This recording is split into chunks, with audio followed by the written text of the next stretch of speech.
Hi, everybody. I'm Krylios, Team Rayceen Productions MC and producer. And today I have with me one of our 2020 candidates, Jordan Grossman. How are you? I'm great. How are you? I am doing pretty good. I'm doing pretty well. How are you doing with the whole pandemic and everything that's going on right now? We're hanging in there. My wife and I actually just welcomed a baby boy 5 weeks ago, right in the middle of this whole pandemic. Wow, But that is a he's lot. great. Yeah, Yeah, he's great. He's great. I mean, he's being born into an entirely new world that you and I absolutely. did not grow up in. No, that's for sure. So I'm sure that will definitely be an adjustment for you during this Yep, period, right? absolutely, I can just absolutely. imagine. So tell me, right now, has the pandemic changed anything with your campaign or the election or anything? Yeah, absolutely. So, our campaign was always about meeting voters where they are. And Hmm. so instead of meeting them at the metro station and at their front door, we're meeting them online in a text or in a phone call. But we're still trying to communicate the same values and priorities. And, Yeah, I do think the pandemic has made clear, it sort of redoubled my commitment to the priorities and values that got me into this race in the first place. And that's making sure we have an inclusive and progressive and equitable city where all of us can live and thrive. definitely. And has any of those, tell me, the priorities, have any of those priorities changed? Have they transformed? I think it's made more important than ever some Mm, of our core values, like the fact that everyone deserves a place to live and that they can afford. Right now we're in a stay at home order. Well, what if you don't have a home? A lot of our neighbors experiencing homelessness are really at mhm. risk.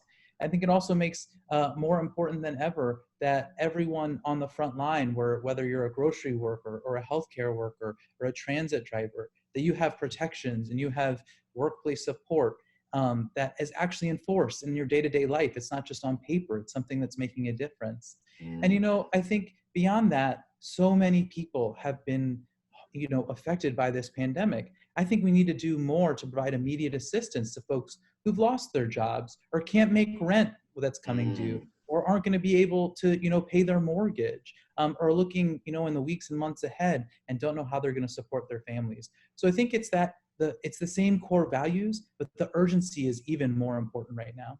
Definitely. So we've interviewed you before, Yeah. and for the viewers, that video is up on our channel, so you can always go and check that out. And so that was some months ago. Tell me, has anything changed since the last time we interviewed you? Yeah, actually, we've gotten some fantastic support from a broad range of DC leaders, especially DC progressive leaders. Hmm. So, at large DC Council member Alyssa Silverman endorsed our campaign. The Metro Labor Council of the AFL CIO endorsed our campaign. The DC chapter of the National Organization for Women, the environmentalists at 350 DC, and a number of other labor and social justice and environmental and progressive groups have united behind our campaign because they want to see some real change in Ward 2 and in our city. We love that. We love that, definitely. So, if people want to follow you and do all of that and to still support your campaign, and how can they go ahead and do that?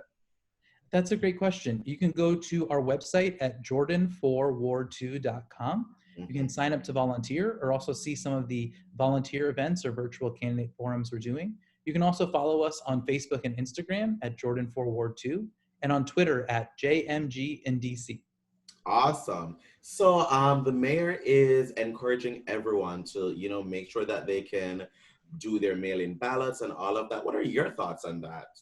I think we need to make it as easy as possible for as many people as possible to vote.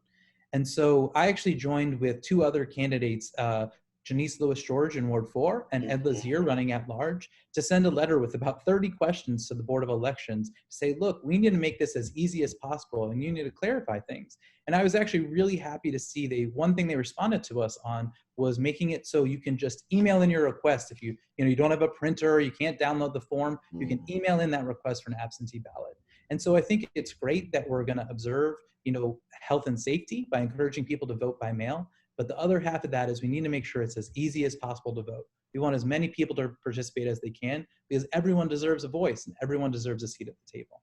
Awesome. So, I'm looking into the future and I'm thinking, eventually we'll get past this, hopefully. And so, if you are elected, what is the number one thing that's related to the pandemic or that you've learned during the pandemic or in the aftermath of the pandemic do you think that you would tackle for the city?